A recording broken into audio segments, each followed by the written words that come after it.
আমাদের পশ্চিম রাজাবাজারের ওয়ার্ডের সহসভাপতিকে রাতে গ্রিল কেটে হত্যা করা হয়েছে।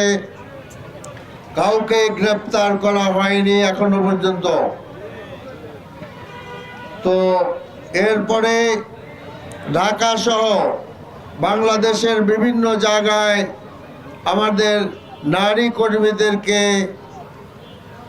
হেনস্থা করা হয়েছে, অপদস্থ করা হয়েছে, অপমানিত করা হয়েছে এবং তাদেরকে যে কোনো জায়গায় পেলে তাদেরকে অপমান করার আহ্বান জানানো হয়েছে একটি দলের পক্ষ থেকে। সংগ্রামী ভাই ও বন্ধুরা, এখনো পর্যন্ত তারা ক্ষমতায় যেতে পারেনি। তাতেই আমরা দেখছি যে রাজনৈতিক প্রতিপক্ষকে তারা হত্যা করছে এবং আমরা দেখতে পাচ্ছি যে নারী কর্মীরা অর্থাৎ নারীরা তাদের কাছে নিরাপদ নয়। কাজেই ক্ষমতা গেলে দেশের মানুষের সাধারণ মানুষ এবং বিশেষ করে নারীরা তাদের হাতে নিগৃহীত হবে।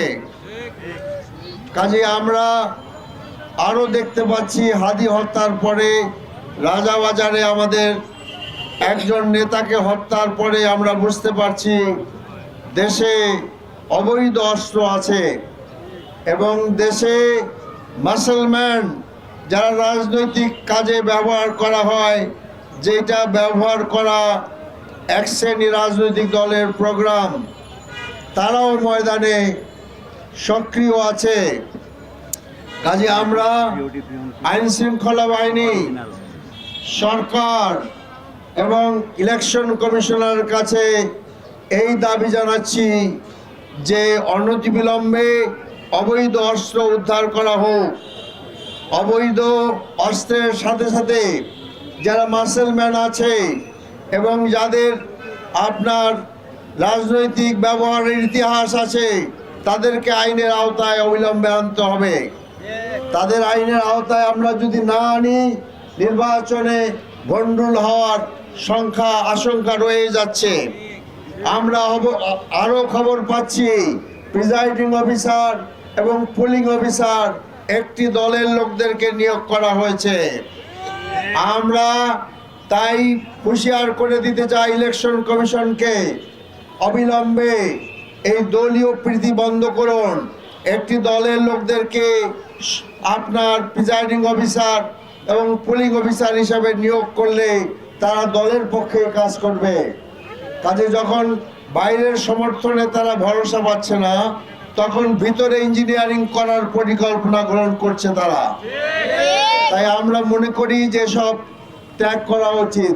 আজকের দিনে আমরা এখানে সমবেত হয়েছি যে আমরা আমাদের প্রচার যে ভ্যান আজকে মধুবাগ মাঠ থেকে যাত্রা শুরু করবে ইনশাআল্লাহ।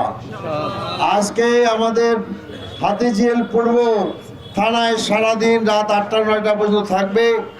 আমরা জনগণের কাছে যাওয়ায় বিশ্বাসী, জনগণের সমর্থনে বিশ্বাসী, তাই আমরা প্রচারে বিশ্বাসী। কাজে আসুন আমরা এই প্রচার ভ্যানকে আমরা সকলে মিলে স্বাগত জানাই। মধুবাগ থেকে আমরা এই যাত্রা শুরু করি ইনশাআল্লাহ।